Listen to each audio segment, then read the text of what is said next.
Daily Life of Immortal King Season 2 nang muntik nang sirain ni Wang Ling ang mundo sa pamamagitan ng pagsisikap na iligtas si Sun Rong, ang babaeng minahal niya ng lubos. Sa wakas ay nagawa niyang iligtas siya, at bumalik sila sa nakaraan, at wala siyang naaalala tungkol sa pangyayari o ang kanyang damdamin para sa kanya. Pagkatapos ng insidenteng iyon, binalaan ng Devil Frog si Wang Ling na huwag nang gagawa ng anumang bagay na makakapinsala sa universe dahil nakialam siya sa batas ng sanhi at epekto, na naging sanhi ng pagbaba ng halaga ng espiritual na kapangyarihan sa mundong ito. Sa ibang lugar, nakita si Zui na nakikipagkita sa isang lalaki na kanyang superior para magulat tungkol sa tangkang pagpaslang ni Zhang Liuying kay Sun Rong. Kahit na nahuli niya si Zhang Liuying, wala siyang nakuhang anumang impormasyon tungkol sa kliyenteng kumuha sa kanya at sa kanyang shadow faction para patayin si Sun Rong. Dahil alam na nagkaroon ng napakalaking espiritual na enerhiya sa lokasyon ng Spiritual Sword Competition, nagboluntaryo si Zui na siyasatin ang sanhi ng hindi pangkaraniwang bagay na ito. Samantala, sa Faction 60 High School, si Sun Rong at ang iba pa ay tila nag-aalala tungkol sa kalagayan ni Wang Ling, dahil siya ay mukhang malungkot pagkatapos manalo sa Spiritual Sword Competition. Kahit na, sa katotohanan, gusto lang niyang mamuhay ng payapa at tahimik. Hindi nagtagal, pumasok si Pan Shenchong sa elite class at ipinaalam na ang lahat ng mga estudyante ay kukuha ng pagsusulit upang masukat ang kanilang espiritual na enerhiya sa intermediate phase. Ang sino mang hindi makapasa sa pagsusulit ay mapapatalsik sa elite class. Napagtanto na si Wang Ling ay may napakababang marka ng espiritual na lakas, nagboluntaryo sina Sun Rong at Xiao Chen na tulungan siyang makapasa sa pagsusulit. Pero lumayo lang siya. Pagkatapos noon, pinuntahan ni Gu Hao si Wang Ling at nakiusap sa kanya na tumulong sa paggawa ng Golden Pill na maaaring magpapataas sa kanyang espiritual na lakas dahil ayaw din ni Gu Hao na mapatalsik mula sa elite class, lalo na matapos malaman na ang kanyang espiritual na enerhiya ay mas mababa sa intermediate phase. Matapos himuki ni Gu Hao, sa wakas ay pumayag si Wang Ling na tumulong, at humingi rin siya ng tulong sa Devil Frog. Sa kabilang banda, sinabi ni Master Wang sa mga mag-aaral na magtipon sa field dahil malapit na silang magsagawa ng pagsubok sa espiritual na lakas doon. Matapos ipaalam ang mga alituntunin at kondisyon para sa pagpasa sa pagsusulit, sinabi niya sa mga mag-aaral na isa-isa ang mga pagsusulit. Bumalik kay Wang Ling, siya ay nasa silid ng alchemy at tinutulungan si Gu Hao na gawin ang Golden Pill upang madagdagan ang kanyang espiritual na lakas. Gayunpaman, ang kanilang mga aksyon ay halos mahuli ni Pan Shenchong, na biglang pumasok sa silid dahil napagtanto niyang may kakaiba doon. Matapos ang matagumpay na paglinlang sa kanya, agad na ininom ni Gu Hao ang Golden Pill, ngunit ang kanyang lakas ay naging hindi mapigilan kaya kailangan siyang pigilan ni Wang Ling bago mangyari ang kaguluhan. Pero dahil doon, isang oras talaga siyang nahimatay. Sa wakas ay natauhan si Gu Hao, at kasabay nito, tinawag ni Master Wang ang kanyang pangalan para sa pagsusulit. Dahil alam niyang mahigit isang oras na siyang walang malay, agad siyang nadismaya na mawawala ang epekto ng Golden Pill sa loob ng isang oras. Tatanggapin niya ito kung hindi siya makapasa sa pagsusulit. Sa hindi inaasahan, talagang nakapasa si Gu Hao sa pagsusulit dahil sa ginawa ni Wang Ling kanina, na naging dahilan upang mapataas ang kanyang espiritual na lakas. Nang turn na ni Wang Ling na gumawa ng isang pagsubok sa espiritual na lakas, binigyan siya ni Master Wang ng helmet dahil sa tingin niya ay napakahina ng espiritual na enerhiya ni Wang Ling. Ngunit sa katotohanan, ang espiritual na kapangyarihang taglay niya ay lumikha ng napakalakas na pag-alo ng enerhiya, na maaaring patayin ang kuryente sa buong lungsod, kahit nabawasan ang halaga ng espiritual na kapangyarihan sa buong mundo, gaya ng nakita ng istasyon ng kalawakan. Nang makita ito, sinubukan ni Master Wang at ng iba pa na tanggalin ang cable na konektado sa pinagmumula ng enerhiya. Ngunit ang kanilang mga pagsisikap ay walang silbi hanggang sa wakas ay ibinigay ni Wang Ling ang kanyang espiritual na espada, si Jinke, kay Sun Rong at hiniling sa kanya na putulin ang cable.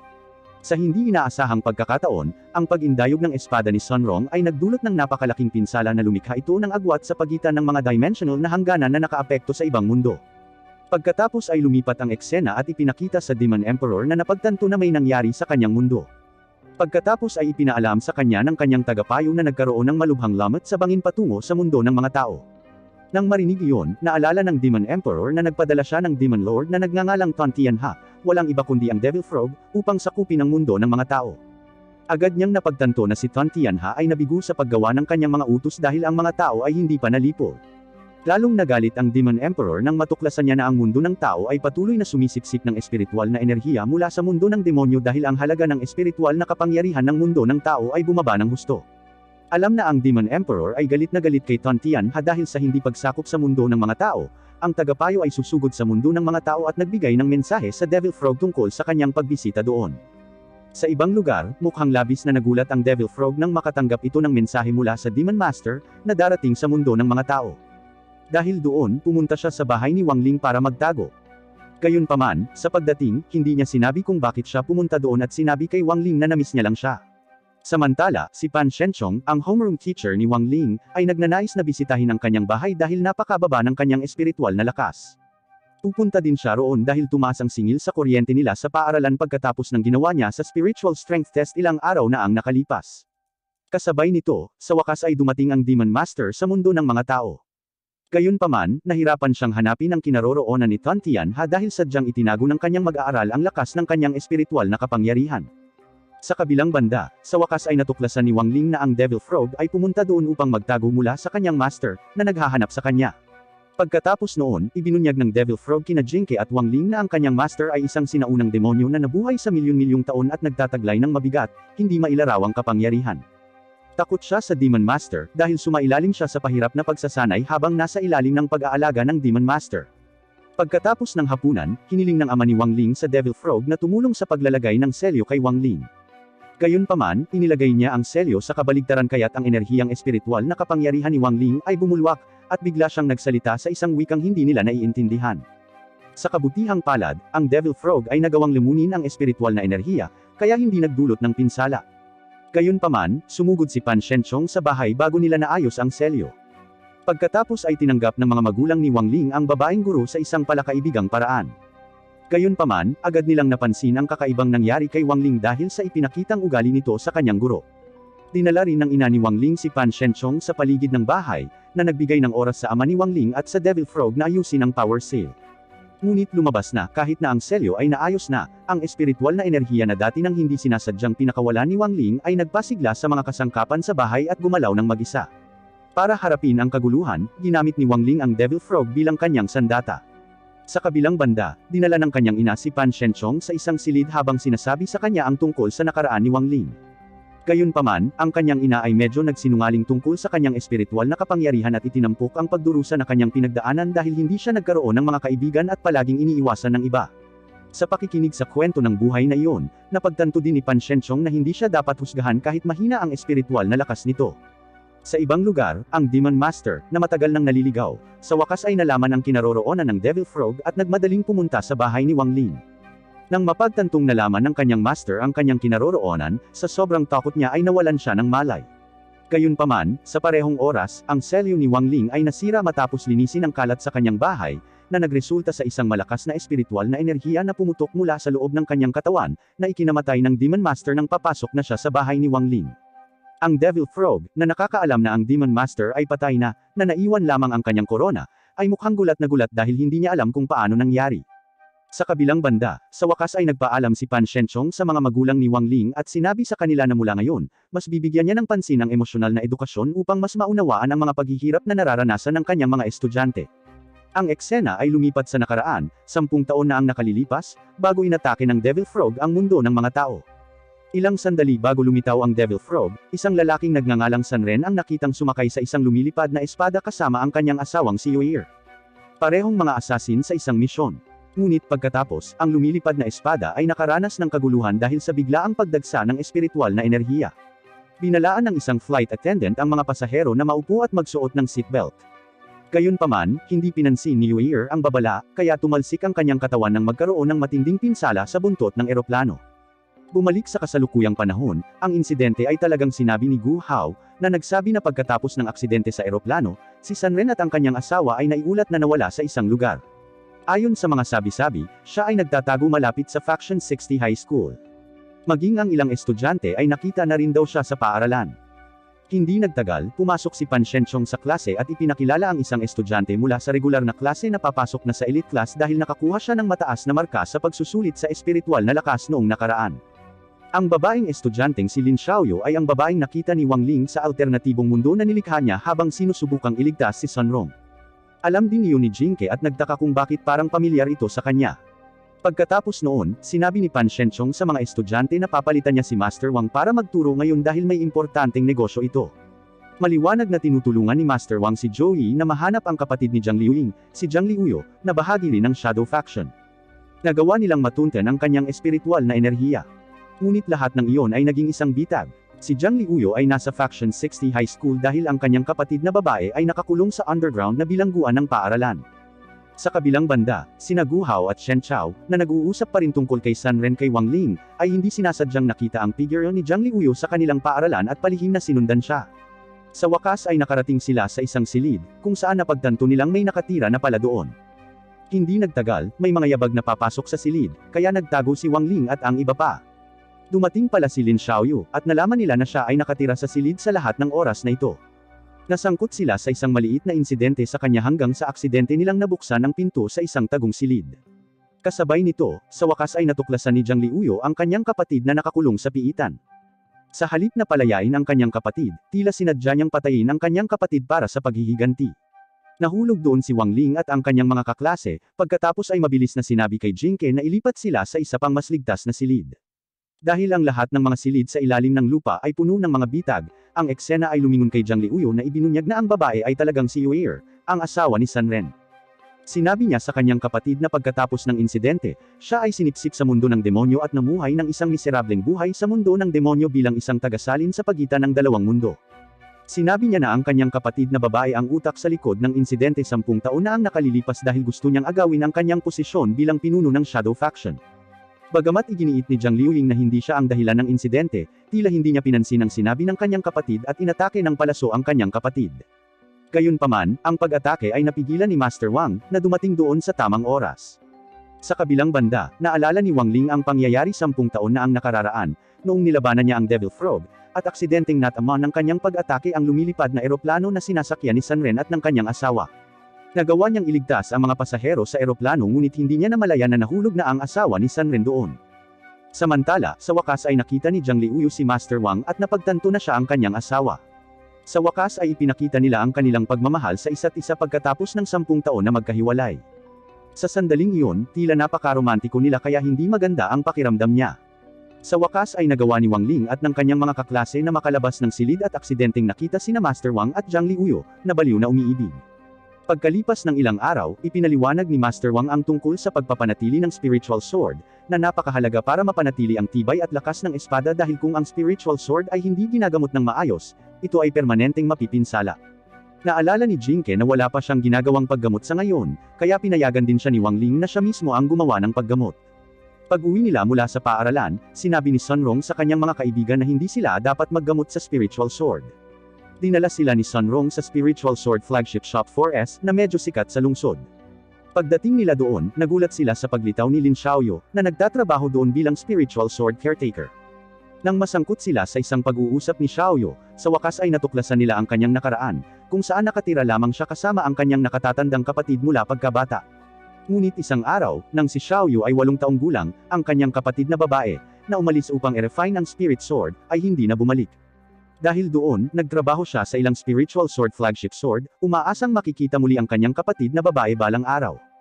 Hindi lang iyon, ginagawa rin niya ang gawaing ito upang matugunan ang kanyang pang-araw-araw na pangangailangan.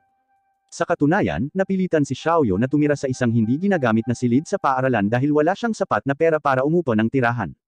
Hindi nagtagal, dumating si Tang Jingzhe mula sa Faction 59 High School kasama ang kanyang 2 kaibigan, kung saan aalagaan din niya ang lahat ng kanyang spirit sword, na hindi kakaunti ang bilang. Hiniling ni Tang Jingzhe na tapusin ni Xiaoyu ang pag-aayos ng lahat ng kanyang mga espada sa lalong madaling panahon, dahil darating siya upang kunin ang mga ito bukas. Sinubukan siya ni Sun Rong na ipagtanggol dahil hindi niya magagawa na tapusin ang buong paggagamot ng spirit sword.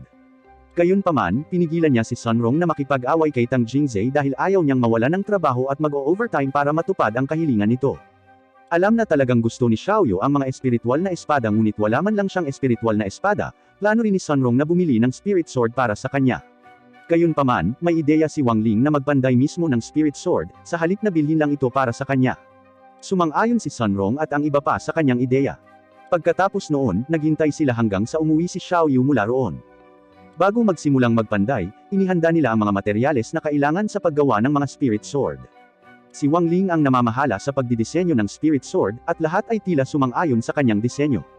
Habang sinusukat ang espiritual na lakas ng material na dala nila, nagulat sina Gu Hao at Shen Chao sa wreath material ng Demon Master na dinala ni Wang Ling, na lumalabas na mas malakas sa espiritual kaysa sa sukat. Ipinapahiwatig nito na ang espiritual na enerhiya ng material ay hindi mula sa mundo ng paglilinang ng tao. Gayunpaman, tila wala silang pakialam doon at ipinagpatuloy ang proseso ng pagpapanday ng spirit sword. Kinabukasan, nang sa wakas ay dumating si Xiaoyu at magsisimula na sana sa kanyang mga trabaho, si Sunrong at ang iba pa ay lumapit sa kanya habang iniaabot ang espiritual na espada na kanilang pinanday kagabi. Nang makita ang espada ay agad siyang napaluha dahil ang espada ay bumagay talaga sa scabbard ng kanyang kapatid. Malaki rin ang pasasalamat niya sa kanyang mga kaibigan sa pagiging makonsiderasyon sa kanya at masaya na sa wakas ay may espiritual na siyang espada sa kanyang sarili. Gayunpaman, ang kanilang kaligayahan ay naantala ng pagdating ni Tang Jingzhe, na gustong magsagawa ng pagsubok sa isang espada at hinamon si Xiaoyu na labanan siya gamit ang kanyang espiritual na espada. Sinubukan ni Sunrong na pigilan siya na kumilos ng basta-basta laban kay Xiaoyu, ngunit wala siyang magawa dahil si Tang Jingzhe pala ang may-ari ng flagship shop. Sa wakas ay nagsimula na ang trial test. Sa una, si Tang Jingzhe at ang kanyang espiritual na espada ay mukhang mahusay sa kanilang espiritual na kapangyarihan. Sinadya pa niyang inatake si Xiaoyu, na para bang wala siyang pakialam sa kaligtasan nito. Ngunit nang ang spirit sword ng kabataan ay nakipagsagupaan sa kanyang espiritual na espada, bigla siyang nakaramdam ng sobrang nakakatakot na aura mula sa spirit sword. Mukhang napagtanto din iyon ni Sunrong at ng iba pa. Ipinaliwanag ni Wang Ling sa kanila na ang espada ni Xiaoyu ay nilalamon ng espiritual na puwersa ni Tang Jingzhe at ng kanyang espiritual na espada. Hindi nagtagal, may bumaril sa kanila at nabali ang espiritual na espada ni Tang Jingzhe bago siya binawian ng buhay habang ang kanyang espiritual na enerhiya ay hinihigop ng espada ni Xiaoyu. Napag-alaman na ang nagligtas kay Tang Jingzhe ay si Jingke, nakababalik lamang pagkatapos matanggap ang pinakamahusay na paggamot, at ang taong gumamot ay walang iba kundi ang nakatatandang kapatid na babae ni Xiaoyu. Nang makitang maayos si Xiaoyu, mukhang masaya si Sunrong at ang iba pa. Noong gabing iyon sa paaralan, sa wakas ay nabuhay muli ang Demon Master pagkatapos nalipuli ni Wang Ling kanina.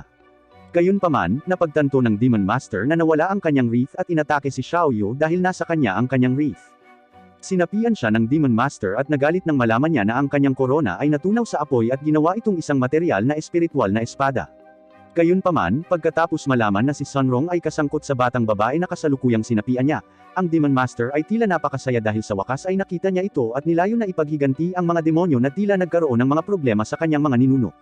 Makalipas ang ilang araw, may nakitang batang babae na nagbibigay ng lucky charm sa isang binata na crush niya. Dahil pumasok na ito sa pagdiriwang ng taglagas, tradisyon na ng mga cultivator ang pagbibigay ng mga lucky charm sa kanilang mga kamag-anak o malalapit na kaibigan upang lahat ng kanilang mga hiling ngayong taon ay matupad. Gayunpaman, ang kanyang lucky charm sa halip ay kinumpiske ni Master Wang, na nagpalungkot sa kanya. Sa kabilang banda, sinadya ni Sunrong na bigyan ng isang tao ng lucky charm.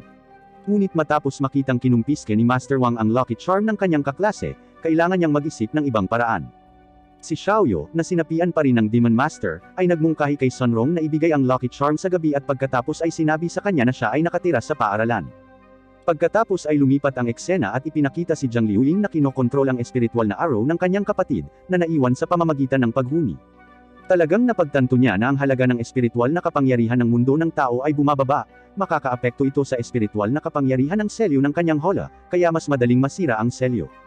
Samantala, nakita si Wang Ling sa klase kasama ang kanyang mga kaibigan, na tinalakay ang mga alamat sa kanilang paaralan.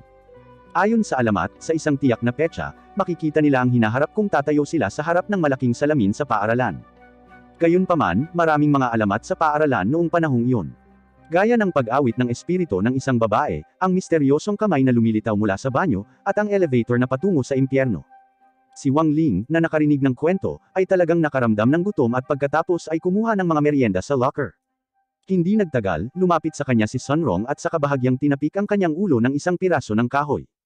Agad na napagtanto ni Guhao at Shen Chao na si Sunrong ay nagbigay kay Wang Ling ng isang lihim na code upang makipagkita sa kanya sa paaralan sa gabi. Long story short, sumapit ang gabi. Sa huli ay nakita niya ito sa paaralan sa gabi.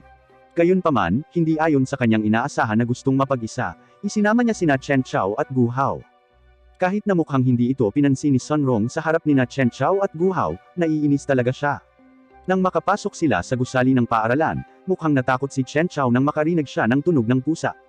Dahil ayaw niyang pagtawanan ng kanyang mga kaibigan, nagbaka sakali siyang mauna. Gayunpaman, nanginginig siya sa takot nang matugunan niya si Xiaoyu. Sa kabilang banda, napansin agad ni Wang Ling ang pagiging kakaiba ni Xiaoyu, lalo na nang sabihin ni Chen Chao na ang lamig ng katawan niya ay parang bangkay. Kasabay nito, sa wakas ay nagawang sirain ni Jiang Liuying ang selyo at makalaya sa pagkakakulong. Sa kagalakan, tumawa siya ng napakalakas na kahit si Wang Ling at ang iba pa ay naririnig ang kanyang pagtawa, na inakala na iyon ay tawa ng isang babaeng espiritu na gumagala sa kanilang paaralan. Pagkatapos noon, nag-isip si Jiang Liuling ng paraan para makaalis doon at nakakita ng mga butas ng tubig na konektado sa mga tubo ng tubig sa buong lugar ng paaralan. Sa parehong oras, sina Chen Chao at Gu Hao ay nasa banyo para umihi.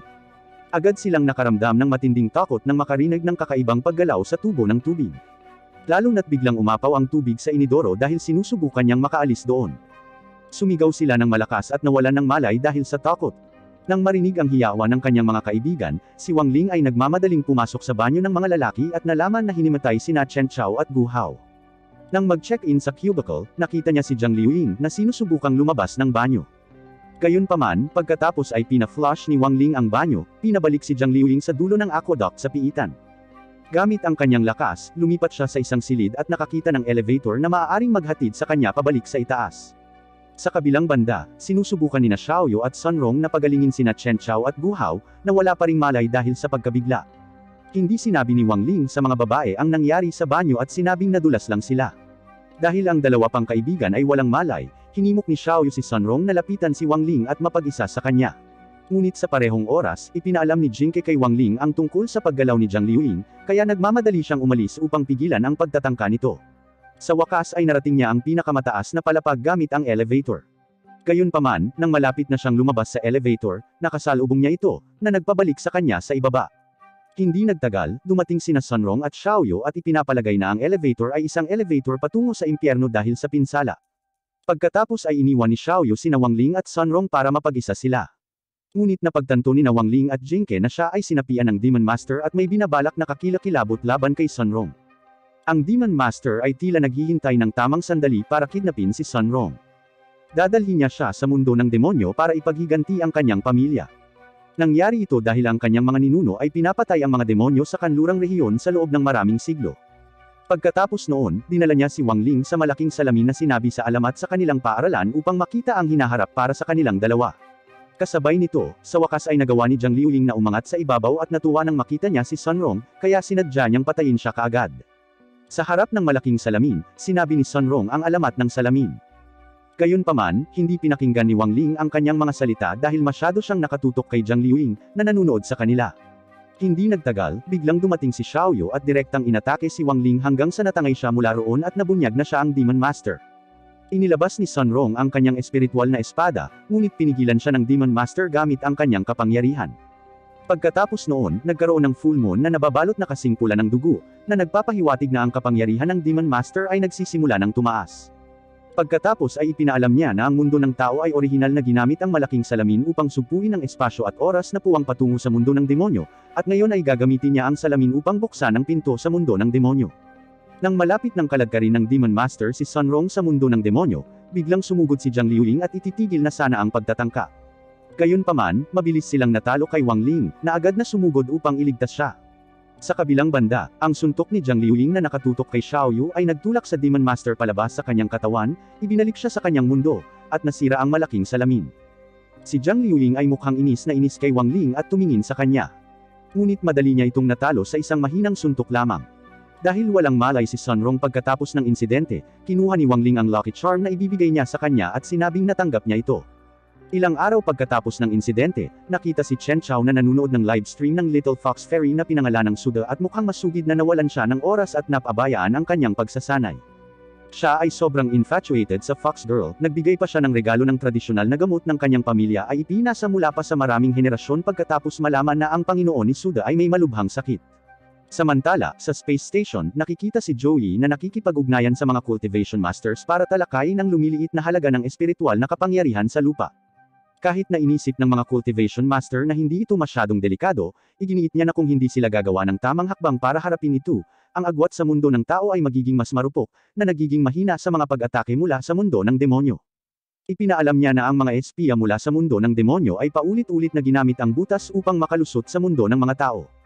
Iminungkahi ng isa sa mga master na magtayo sila ng defensive wall, habang ang isa naman ay nagsabi na dapat silang maghanda para sa digmaan sa mga demonyo.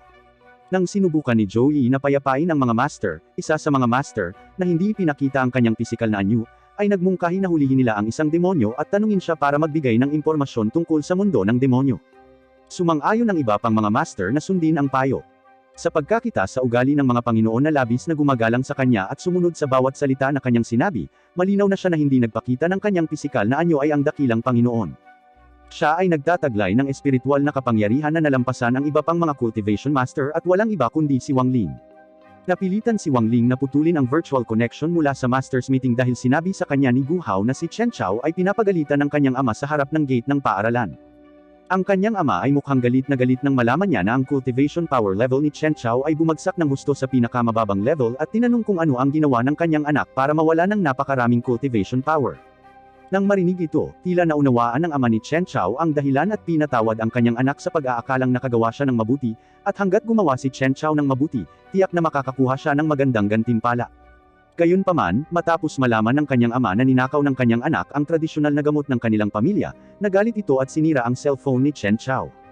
Nagbanta pa siya na paaalisin si Chen Chao sa pamilya Chen at sisipain siya palabas ng bahay kung ipipilit pa rin niyang manood ng livestream ni Suda.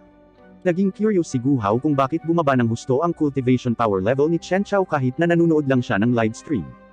Tila nagtataka rin si Sun Rong dahil maaari pala magbigay ng espiritual na kapangyarihan sa pamamagitan ng internet. Gayunpaman, hindi nito mababawasan ang antas ng cultivation power ng labis na kagaya ng ginawa ni Chen Chao. Pagkatapos ay ipinaliwanag ni Xiaoyu ang demon magic, kung saan ang mga demonyo ay karaniwang nagbabalat kayo bilang magagandang babae o gwapong lalaki upang akitin ang mga tao at pagkatapos ay makuha ang espiritual na kapangyarihang taglay ng mga tao. Sa kabilang banda, hindi pinansin ni Chen Chao ang babala ng kanyang ama at pinanood pa rin ang livestream ni Suda sa pamamagitan ng computer sa paaralan. Nang malaman ito, nag-isip si Sun Rong at ang iba pa ng paraan para ihinto ang live streaming ni Suda. Sinabi ni Xiaoyu na ang tanging paraan ay ang paggamit ng soul-splitting technique, kung saan kailangang paghiwalayin ang kaluluwa mula sa katawan, pagkatapos ay pumasok sa mundo ng internet upang makarating sa kung saan nagla-live streaming si Suda at pigilan siya. Gayunpaman, ang isang napakataas na antas ng cultivation power ay kinakailangan upang maisagawa ang pamamaraan na ito. Sa kabilang banda, si Gu Hao ay tila nakahanap ng isang medyo epektibong paraan, katulad ng paghack ng computer system upang sirain ang koneksyon sa internet na ginagamit ni Suda. Sa makatuwid, gagamitin niya ang kanyang hugis Trojan Horse na digital spirit beast na inalagaan niya sa loob ng maraming taon. Gayunpaman, inasahan na ni Suda ang digital attack at madaling tinalo ang digital Trojan Horse ni Gu Hao. Pagkatapos ay naalala ni Wang Ling si Sun Rong na gumamit ng isang enchantment technique kay Chen Chao at hiniling sa kanya na gawin ito muli upang iligtas ang kanilang kaibigan. Agad namang sumang-ayon si Sun Rong at halos magtagumpay sa paghimok kay Chen Chao na ihinto ang panunood ng livestream ni Suda. Gayunpaman, tila hindi lang pinabayaan ni Suda si Chen Chao at gumamit ng mas makapangyarihang pamamaraan ng demon enchantment para ibalik siya. Dahil nabigong maisagawa ang enchantment technique kay Chen Chao, si Sun Rong ay labis na nadismaya, lalo na nang mapagtanto na siya ay natalo ng isang mas mababang demonyo. Hindi nagtagal, dumating ang ama ni Chen Chao at labis na nalungkot nang malaman na ang kanyang anak ay dumanas din ng kaparehong kapalaran na nabulag ng pag-ibig. Dahil hindi sinunod ni Chen Chao ang kanyang mga utos, sinira niya ang computer na ginagamit ni Chen Chao para manood ng livestream. Gayunpaman, hindi tumigil doon si Chen Chao at sa halip ay ginamit ang soul-splitting technique upang hayaan ang kanyang kaluluwa na pumasok sa mundo ng internet at makita si Suda. Gayunpaman, sa pagdating sa lugar ng live streaming ni Suda, sa wakas ay natuklasan niya na siya ay isang masamang demonyo na sumisiksik ng kanyang cultivation power upang pagalingin ang kanyang Panginoon, na naging isang demon master. Sa kabilang banda, sinubukan ng ama ni Chen Chao na gisingin ang kanyang anak, ngunit sinabi ni Sun Rong na walang kabuluhan ang lahat ngayong wala na ang kanyang kaluluwa sa kanyang katawan. Nang makita ito, tinanong ni Wang Ling si Gu Hao para sa IP address ng live stream ni Suda dahil siya ang pupunta upang iligtas si Chen Chao. Sa kanyang cultivation power, nagawa ni Wang Ling ang soul-splitting technique ng napakadali at nagawang iligtas si Chen Chao bago pa ang kanyang kaluluwa ay mahigop ni Suda. Pagkatapos ng insidenteng iyon, agad na sinalakay ni Joey at ng kanyang mga tauhan ang hideout ni Suda at natagpuan ang ilang higanting lalagyan na naglalaman ng espiritual na kapangyarihan ng kanyang mga biktima, kabilang ang kay Chen Chao. Gayunpaman, kahit na nagawa nilang mabawi ang cultivation power ng mga biktima, tila nakatakas si Suda. Kinagabihan, nanood si Wang Ling ng balita sa telebisyon, na nagulat na ang multinational na kumpanya na pag-aari ng pamilya ni Sun Rong ay idineklara na bankrupt. Lumipat ang eksena at ipinakita ang ama ni Sun Rong na humihiling sa kanyang mga kamag-anak na tumulong na pagtagumpayan ang mga problema sa pananalapi na kasalukuyang nagpapahirap sa kanyang kumpanya. Gayunpaman, walang sinuman sa kanyang mga kamag-anak o kaibigan ang handang tumulong nang siya ay nasa napakasamang sitwasyon. Sa kabilang banda, mukhang malungkot si Sun Rong nang makita ang kanyang ama, na bigo, na iniisip kung paano mababayaran ang kanilang mga utang. Sa ibang lugar, lumitaw ang isang misteryosong tao, na tila utak sa likod ng pagka-bankrupt na naranasan ng pamilya ni Sun Rong. Di nagtagal, may dumating sa tahanan ni Sunrong mula sa Songhai City Court na may dalang warrant para kumpiskahin ang lahat ng ari-arian ng kanyang pamilya, kasama ang kanilang bahay, kaya kinailangan nilang lumipat sa ibang lugar. Kinabukasan, nakita sina Wang Ling, Chen Chao, Gu Hao, at Xiao Yu na naghahanap ng kanilang daan patungo sa bayan ni Sunrong sa paanan ng bundok. Noong una, pessimistic sila sa paghahanap ng lokasyon ng bahay ni Sunrong dahil napakalayo ng bulubunduking lugar. Ngunit pagkatapos, siya ay dumating upang sunduin sila, nag-swing na parang si Tarzan. Ang kanyang mga kaibigan ay mukhang natigilan nang makita ang mga pagbabagong naganap kay Sunrong at sa kanyang pamilya, na dating napakayaman at mayroon ng lahat, pagkatapos ay naging mahirap at tumira sa isang kuwebang bato. Pagkatapos ay sinabi ni Sunrong sa kanyang mga kaibigan na ang lahat ng ari-arian ng kanyang pamilya ay kinumpiska, at tanging ang mga batong kuwebo ng kanyang mga ninuno ang natira. Dahil sa matinding pagbaba ng espiritual na kapangyarihan ng daigdig, ang fairy grass plant, na siyang pangunahing sangkap sa paggawa ng golden peel, ay nabigong anihin at nagdulot ng malaking pagkalugi, na humantong sa pagka-bankrupt ng kumpanya ng pamilya ni Sunrong. Gayunpaman, mukhang optimistiko ang ama ni Sunrong. Hindi na siya naiipit sa masalimuot na sitwasyon na kasalukuyang kinakaharap ng kanyang pamilya dahil naniniwala siyang kailangan lang nilang magsumikap at magsimulang muli sa simula upang malampasan ang krisis pinansyal na kanilang kinakaharap sa kasalukuyan. Samantala, si Tang Jingzhe at ang kanyang mga magulang ay mukhang tuwang-tuwa na ang kanilang karibal, ang pamilya ni Sunrong, ay na-bankrupt. Napakatagal nilang hinintay ang sandaling ang pamilya Tang ang tanging nagtagumpay at ibinagsak ang pamilya Sun sa bingit ng kahirapan.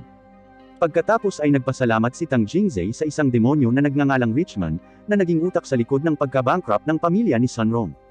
Sinasamantala ang sandali na ang halaga ng espiritual na kapangyarihan ng mundo ay bumababa, si Richmond ay lihim na nagpakalat ng negatibong impormasyon tungkol sa kumpanya ng pamilya ni Sunrong, na naging sanhi ng lahat ng mga shareholder na umalis sa kumpanya at ang mga namumuhunan ay nag-aatubili na mamuhunan sa kumpanya.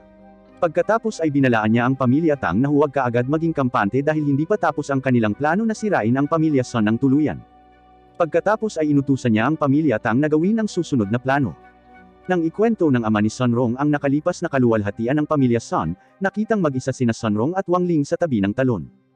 Sinabi niya sa kanya na ang talon ay pinagmumula ng purong espiritual na enerhiya at minsan ang talon ay napakabilis at napuno ang mga lawa na nakakalat sa buong lugar ng bundok. Gayunpaman, ang tubig ay bumababa, kaya ang mga pool ay natuyo. Sinabi ni Sunrong na kung ang talon ay ganap na matutuyo, ang purong espiritual na pulso ng kapangyarihan ng bundok ay ganap na mawawala sa balat ng lupa. Nang marinig ito, sinadya ni Wang Ling na mag-alok ng tulong sa kanya, ngunit tumanggi siya, sinabing aasa siya sa kanyang sarili. Sa gabi, nagpa siya si Wang Ling at ang iba pa na umuwi. Ngunit habang nasa daan, nakita nila ang isang mamahaling kotse na mabilis na tumatakbo patungo sa Wagwo Mountain, kung saan nakatira si Sunrong at ang kanyang pamilya. Tila alam ni Wang Ling kung sino ang nasa kotse, ngunit piniling huwag gumawa ng anuman. Habang naglalakbay sa tren, narinig ni Wang Ling at ng iba pa ang balita ng paparating na pagkuha ng kumpanya ng pamilyang Tang sa pamilyang Sun, na binalak na gawin sa bundok ng Wagwo. Ang mga tagapagmana ng dalawang kumpanya, sina Tang Jingzhe at Sunrong, ay pipirma ng dugo sa kasunduan. Sinabi ni Wang Ling sa kanyang mga kaibigan na ang mamahaling sasakyan na kanilang dinaanan habang pababa ng bundok ay isang kotse na pagmamay-ari ng pamilya Tang, kung saan maaaring pilitin nila si Sunrong na pumirma sa kasunduan. Kinabukasan, si Wang Ling at ang kanyang mga kaibigan ay nagmamadaling bumalik sa Wagwo Mountain upang iligtas si Sunrong mula sa isang kasunduan sa dugo na maaaring mabuhay siya sa paghihirap sa ilalim ng panggigipit ng pamilya Tang. Sa kabilang banda, si Mr. Tang ay tila nasasangkot sa isang pakikipag-usap sa ama ni Sunrong, kung saan nilalayo niyang magsagawa ng malawakang pagpapalawak ng Wagwo Mountain sa pamamagitan ng pagpapalago ng mga halaman na maaaring tumaas ang halaga ng mga benta at magdala ng kita sa kumpanya. Gayunpaman, ganap niyang hindi sinang-ayunan ang pagpapalawak na ito dahil maaari nitong maputol ang dalisay na espiritual na ugat ng Wagwo Mountain sa madaling panahon. Sa wakas ay dumating si Wang Ling at ang kanyang mga kaibigan sa Wagwo Mountain, ngunit agad silang hinarang ng mga kasama ni Tang Jingzhe, na kanilang mga kalaban sa spiritual sword competition. Hindi maiiwasan ang matinding labanan sa pagitan nila. Sina Chen Chao at Gu Hao ay saglit na natrap ng spider web na kinokontrol ni Xiaobei, ngunit nagawa ni Xiao Yu na iligtas silang dalawa. Sa kabilang banda, sumugod si Wang Ling sa venue at nagawang iligtas si Sunrong bago siya gumawa ng blood pact. Agad niya itong inilayo roon, ngunit ipinaalala ng kanyang ama ang kanilang kasunduan sa pamilya Tang. Napilitan si Sunrong na sumang-ayon sa kasunduan, dahil ang kinabukasan ng buong pamilya ng Sun at ang libu-libong empleyado na nagtrabaho para sa kanila ay nakataya. Bilang tagapagmana, responsable siya sa pagtukoy sa kinabukasan ng kumpanya ng pamilya Sun at lahat ng empleyadong nagtatrabaho para sa kanila. Dahil doon, ayaw niyang maging makasarili, kahit na ang ibig sabihin ay kailangan niyang isakripisyo ang kanyang kaligayahan at kinabukasan. Matapos malaman ang tungkol sa paliwanag ni Sun Rong, sa wakas ay pinili ni Wang Ling at ng kanyang mga kaibigan na umuwi dahil wala silang magawa para kumbansihin siya na kanselahin ang kasunduan. Gayunpaman, habang dumadaan sa pond malapit sa talon, may naramdaman siyang kakaiba at pumunta siya sa pond para tingnan ito. Natagpuan ni Wang Ling ang isang kakaiba, misteryosong bagay at agad itong hinugot, na lumabas na ang Devil Worm. Sa panahong ito, tila kontrolado ni Richmond ang Devil Worm para sumipsip ng espiritual na enerhiya mula sa talon sa Mount Wagwo at ginawang bumagsak ang presyo ng stock ng kumpanyang pagmamay-ari ng pamilya ni Sun Rong. Agad na natarante si Richmond nang matuklasan niya ang kanyang plano na sumipsip ng purong espiritual na enerhiya sa Mount Wagwo na natuklasan. Si Wang Ling, na ayaw na magdusa si Sun Rong, ay pinasabog ang Devil Worm at Richmond sa loob. Kasabay nito, ang presyo ng bahagi ng kumpanyang pag-aari ng pamilya Sun Rong ay tumataas. Ang kasunduan sa dugo ay tuluyang napawalang bisa, gayon din ang planong pagkuha ng kumpanya ng pamilyang Tang sa kumpanya ng pamilyang Sun. Hindi ito tumigil doon. Dumating doon si Joey at ang kanyang mga subordinate para arestuhin ang pamilya Tang dahil napatunayang nakipagsabuatan sila sa mundo ng demonyo. Sa paglipas ng panahon, ang lungsod ng Songhai ay nagdaos ng isang conference para sa sining ng espiritu ng espada na nag-imbito sa lahat ng mga estudyante ng paaralan sa Songhai na ipakita ang kanilang mga kasanayan sa sining ng espada. Ang mga hurado sa Sword Arts Conference na ito ay sina Joey, Madam Shi mula sa Faction 59 High School, at dalawang batang babae na nagngangalang Ling Yuan at Hanser, na mga natatanging practitioner ng sword art na pinagsasama ang sining at martial arts. Naisip ni Ling Yuan at Hanser na ang mga spirit sword ay hindi lamang magagamit para sa pakikipaglaban ngunit maaari ding magpakita ng magagandang pagtatanghal ng sword arts. Sa ibang lugar, buhay pa si Richmond at tila may binabalak sa Sword Arts Conference na ito. Ang unang kalahok sa conference ay si Sun Rong. Kahit na hindi pa niya naipapakita ang kanyang kakayahang gumamit ng mga diskarte sa espada, minamaliit siya ni Madam Shi at hindi man lang nag-atubili na insultuhan siya. Gayunpaman, hindi natakot si Sun Rong sa insulto at agad na ipinakita ang kanyang kakayahan gamit ang heirloom sword technique ng kanyang pamilya. Ang mga manunood at mga hukom ay tila labis na humanga sa husay ni Sun Rong sa pagkontrol sa kanyang espiritual na espada. Gayunpaman, sa halip ay ginulo ni Richmond ang mga bagay-bagay sa pamamagitan ng pagtataboy sa kanyang espiritong espada sa labas ng kontrol at pag-atake sa mga hukom. Nagmadali si Master Wang upang iligtas si Madam Shi, alam ang paparating na panganib. Nang makita ang spirit sword ni Sun Rong na nawawala ng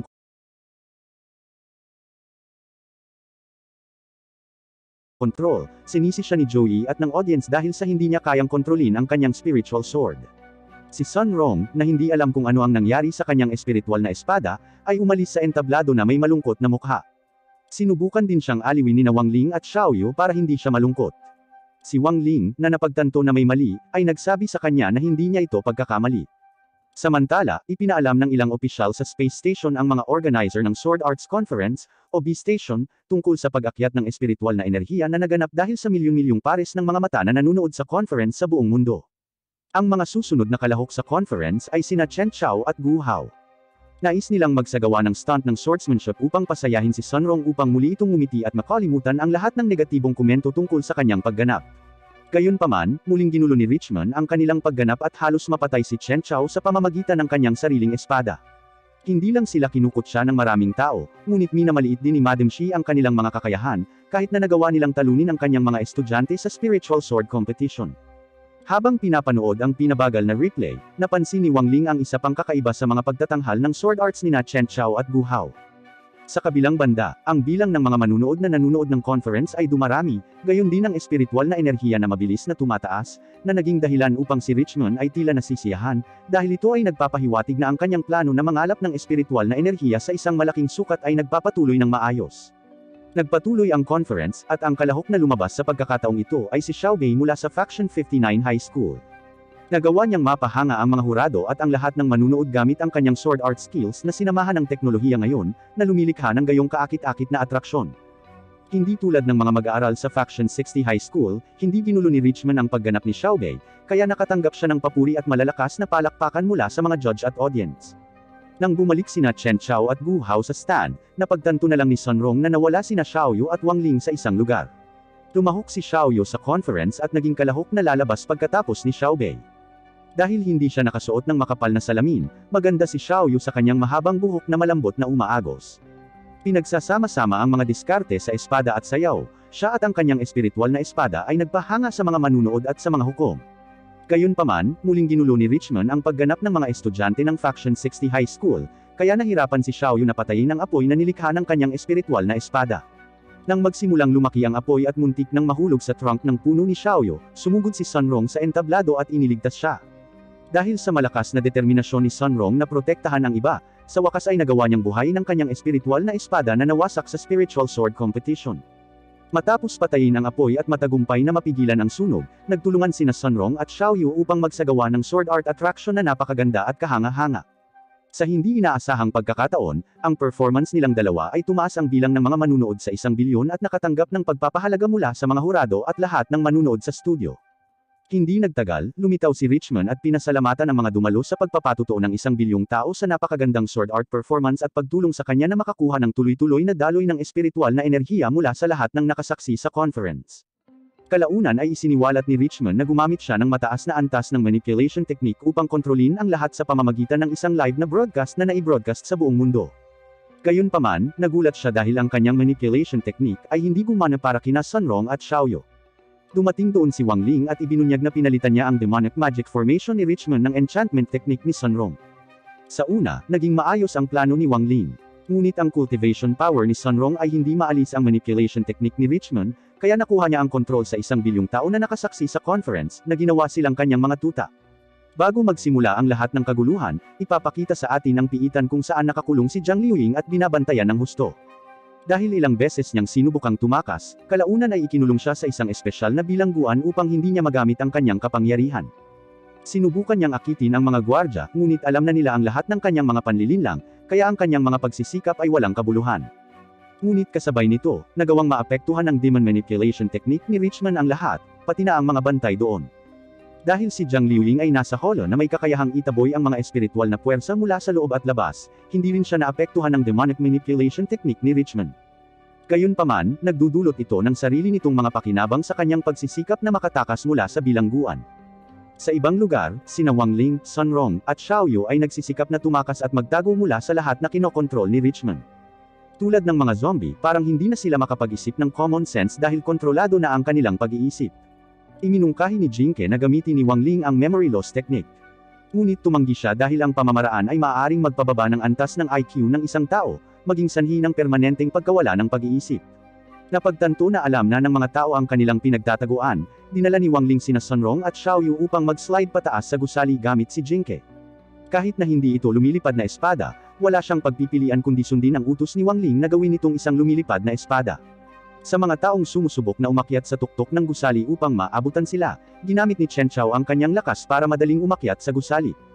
Pagdating doon, si Chen Chao, na nasa ilalim pa rin ng impluensya ng demon manipulation technique, pagkatapos ay ipinagtapat ang kanyang pagmamahal kay Sunrong. Gayunpaman, agad niyang tinanggihan ang kanyang pag-ibig, at nadama niya ang pagkabalisa. Sa hindi inaasahang pagkakataon, napalaya siya ng heartbreak ni Chen Chao mula sa impluensya ng demon manipulation technique ni Richmond at ng enchantment technique ni Sunrong. Nang makita ito, si Sunrong ay gumawa ng tahasang pagtanggi sa pag-ibig sa ilang tao na tumugis sa kanya, at sila ay napalaya mula sa impluensya ni Richmond, tulad niya. Pagkatapos ay iminungkahi ni Xiaoyu na gumawa si Sunrong ng isang live na broadcast sa buong mundo upang palayain ang lahat mula sa demon manipulation technique ni Richmond. Pero walang signal ang cellphone nila. Kasabay nito, si Zhang Liuying ay lumitaw sa tuktok ng isang kalapit na signal tower at nagpahayag tungkol sa kanyang tusong kakayahang linlangin ang mga gwardya at putulin ang signal ng cellphone. Sinubukan ni Wang Ling at ng iba pa na balaan si Zhang Liuying tungkol sa isang bulalakaw na direktang bumagsak sa kanya. Ngunit patuloy siya sa pagdaldal kaya't hindi siya nakaiwas nang may bumagsak na bulalakaw sa signal tower. Pagkatapos ay ginamit ni Wang Ling ang kanyang kapangyarihan upang makita kung saan nanggaling ang meteor strike at nalaman na si Richmond ang utak sa likod ng lahat ng ito. Dahil nawasak ang signal tower, nag-isip sila ng ibang paraan para mag-broadcast ng live.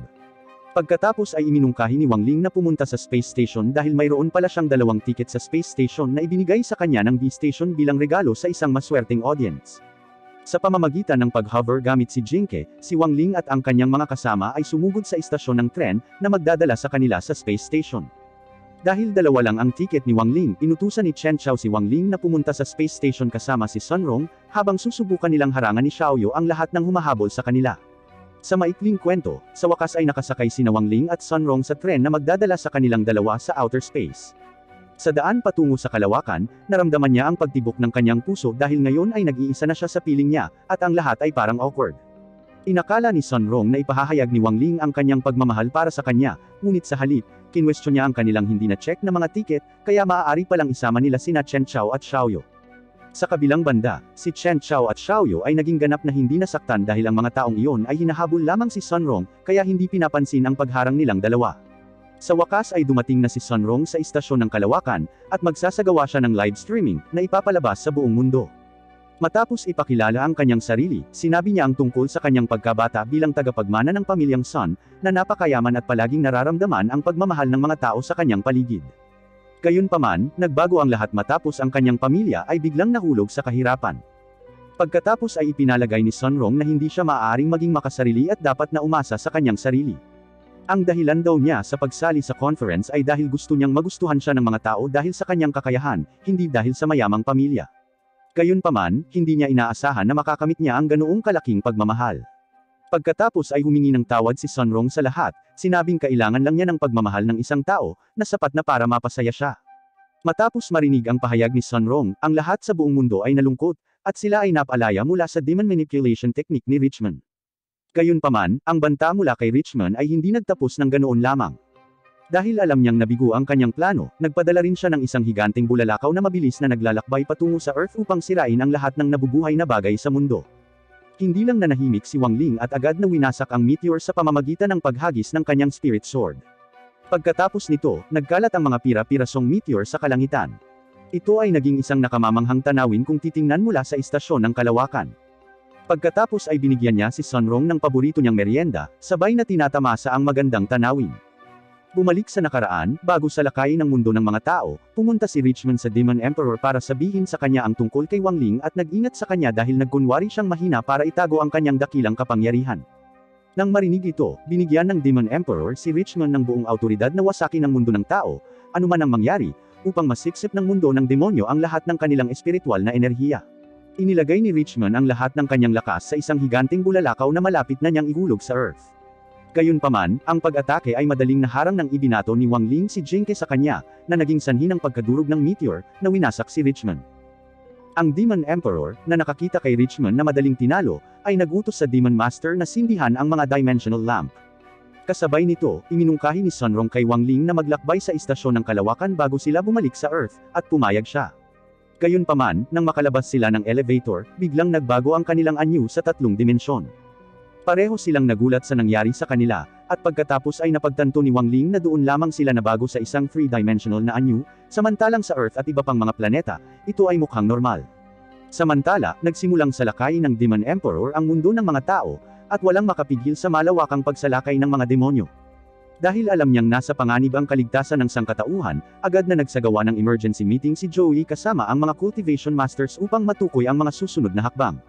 Hindi sila maaaring magkaroon ng isang virtual na pagpupulong dahil ang mga pag-atake ng mga demonyo ay naputol ang kanilang mga linya ng komunikasyon sa istasyon ng Kalawakan. Sinabi ni Joey sa mga master na ipinadala niya ang kanyang 7-star squad para harapin ang mga pag-atake ng mga demonyo. Ganunpaman, na-overwhelm sila dahil, sa kabilang banda, inuna nila ang kaligtasan ng mga mamamayan at mabilis na kumilos para lumikas. Pagkatapos ay ipinaliwanag niya sa mga master na ang fissure na nag-uugnay sa mundo ng tao at sa mundo ng demonyo ay nasa itaas mismo ng Faction 60 High School. Ipinaalam din ni Joey na ang Doombreaking Formation na itinakda niya para magsagawa ng spiritual power test kanina ay nandoon pa rin. Kailangan lang niyang makahanap ng isang taong may mataas na espiritual na kapangyarihan upang lumikha ng napakalaking kulog upang lipulin ang mga demonyo. Gayunpaman, mahihirapan silang mahanap ang taong iyon, lalo na pagkatapos mawala ng pakikipag-ugnayan si Joey sa dakilang master o sa numero 1 practitioner sa mundo, na walang iba kundi si Wang Ling. Naisip ng isa sa mga master na ang numero 1 practitioner ay isang duwag dahil hindi siya makontak kapag ang mundo ay nasa ganitong delikadong sitwasyon. Pagkatapos ay nagboluntaryo ang master na isagawa ang plano ni Joey dahil nakaramdam siya ng tiwala sa kanyang espiritual na kapangyarihan. Samantala, ginagawa ni Wang Ling at Sun Rong ang lahat para makaalis doon, ngunit tila sila ay nakulong at wala ng paraan. Maaaring gumamit si Wang Ling ng isang pamamaraan upang palayain sila mula doon, ngunit kailangan niya ang kanyang espiritual na espada, na itinapon sa malayo at sinusubukang bumalik sa kanya. Bumalik sa mundo ng mga tao, sinisikap ni Joey at ng kanyang mga squad na makatiis sa mga pag-atake ng mga demonyo habang inililikas ang mga sibilyan patungo sa kaligtasan. Gayunpaman, dahil sa malaking pagkakaiba ng lakas, tila nalulula rin siya sa mga demonyong patuloy na dumarating upang salakayin sila. Pagkatapos ay binalak ni Joey na akitin ang pinakamaraming demonyo hanggat maaari sa Faction 60 High School, kung saan ang Master ay naghanda upang lumikha ng isang mabangis na bagyo sa ibabaw ng Doombreaking Formation, umaasa na lipulin ang mga demonyo doon. Gayunpaman, ang espiritual na kapangyarihang taglay ng Master ay hindi sapat upang lipulin ang lahat ng mga demonyo doon. Gayunpaman, inakala ng Demon Emperor na ang Doombreaking Formation ay magpapahirap sa kanila, kaya nagpadala siya ng malaking bato upang sirain ang formation. Hindi lamang nakatayo, sinubukan ng Master ang lahat ng kanyang makakaya na pigilan ang higanteng bato.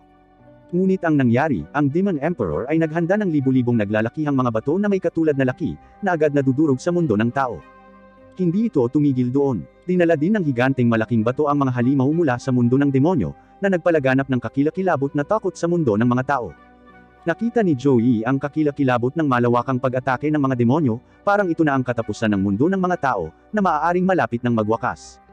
Sa kabilang banda, pareho din ang iniisip ni Sunrong kay Joey. Gayunpaman, sinabihan siya ni Wang Ling na huwag sumuko dahil hahanap siya ng paraan upang iligtas ang mundo, na maaaring malapit ng mawala. Sa tulong ng spiritual sword ni Sunrong, sa wakas ay nagawa ni Wang Ling na sirain ang spatial seal na ginamit ng Demon Master para ikulong sila sa space station.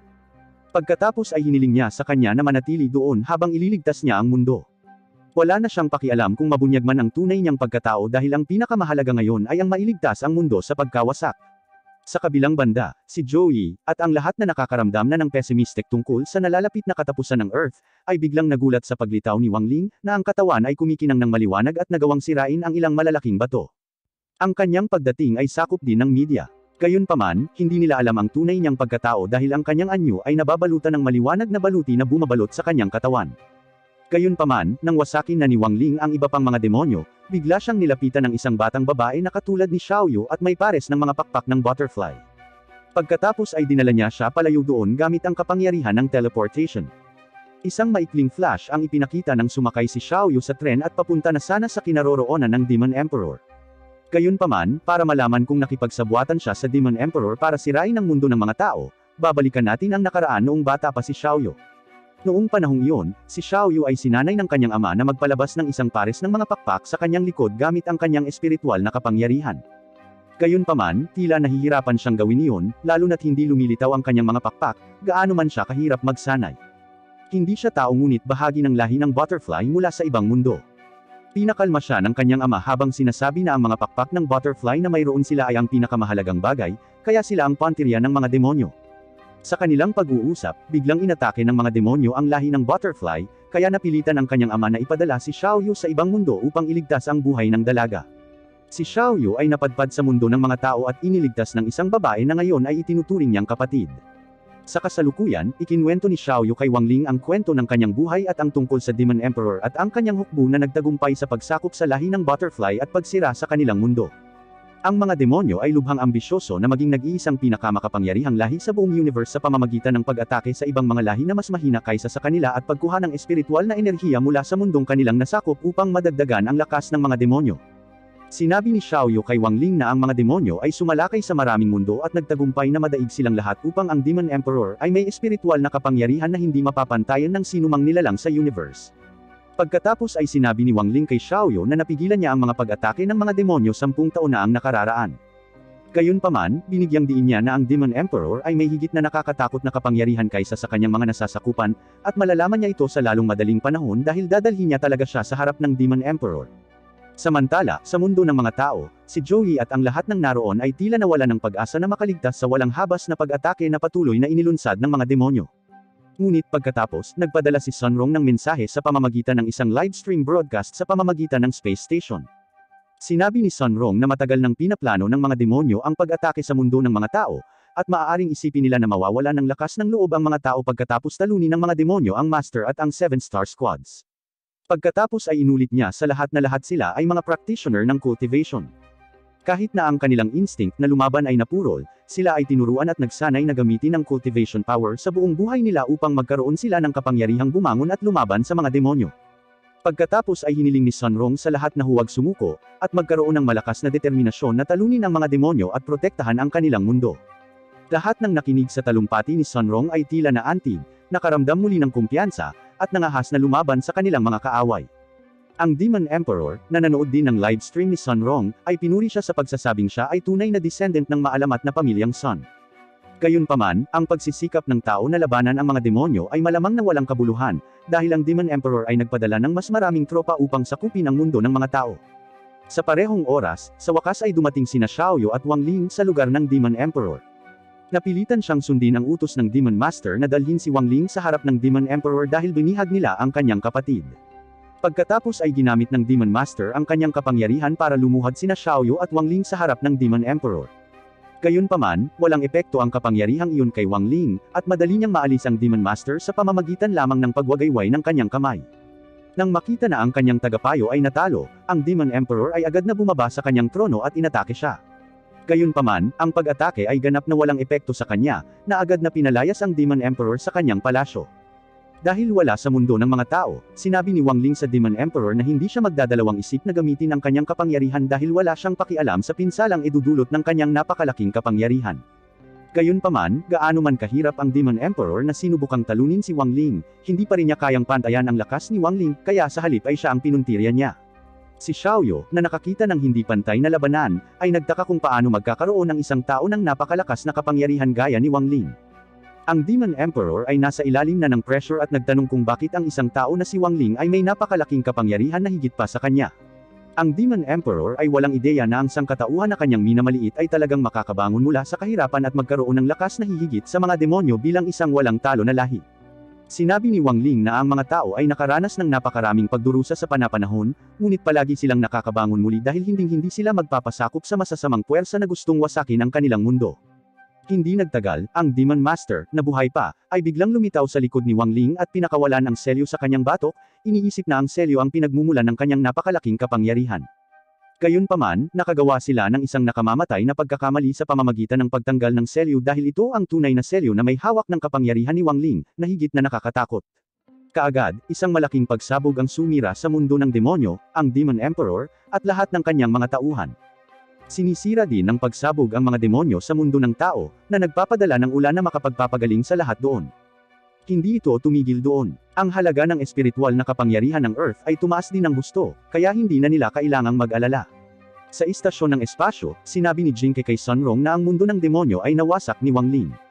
Samantala, sa wakas ay nailigtas ni Xiaoyu ang kanyang kapatid at bumalik sa Earth kasama niya. Naisip ni Xiaoyu na papatayin siya ni Wang Ling dahil ipinagkanulo niya siya. Gayunpaman, tila hindi niya ito pinansin at sa halip ay hiniling sa kanya na tawagan ang kanyang ama upang pumunta kaagad na may bagong selyo dahil hindi na niya mapigilan ang kanyang dakilang kapangyarihan at ayaw niyang sirain ang mundo. Sa wakas, pagkatapos ng lahat ng nangyari, muling nakoronahan si Joey bilang isang bayani na itinuturing na instrumento sa pagtalo sa mga demonyo. Dumagsa ang mga taong bayan upang ayusin ang kanilang bayan, na nawasak ng mga pag-atake ng mga demonyo. Pagkatapos nito, bumalik ang lahat sa kanilang normal na gawain, at naging ligtas at mapayapa muli ang sitwasyon. Nagtataka pa rin sina Chen Chao at Gu Hao tungkol sa numero 1 practitioner na lumitaw habang tinatalo ang mga demonyo. Ngunit walang sinabi si Sun Rong sa kanyang mga kaibigan, kahit na alam niyang si Wang Ling ang taong pinag-uusapan nila. Pagkatapos ay binisita ni na Wang Ling at Joey ang Devil Frog, na nakakulong sa piitan dahil bahagi siya ng lahi ng demonyo. Pagkatapos ay pinalaya nila ang Devil Frog at humingi ng paumanhin sa akusasyon sa kanya bilang espiya ng Devil Emperor. Nang hilingin ng Devil Frog kay Wang Ling na dalhin siya sa kanyang bayan, sinabi sa kanya ni Wang Ling na ang mundo ng demonyo ay nawasak. Dito natatapos na ang ikalawang season ng The Daily Life of Immortal King. Ang moral na matututuhan natin sa anime na ito ay, ang pagiging malakas ay hindi nangangahulugan ng pagiging mayabang at madaling ibinababa ang ibang tao. Dahil ang kadakilaan ng tao ay hindi nakasalalay sa kayamanan o kapangyarihan, kundi sa pagkatao at kabutihan. Ang bawat tao ay may mga kamalian at pagkukulang, ngunit lahat tayo ay ipinanganak na may kabutihan.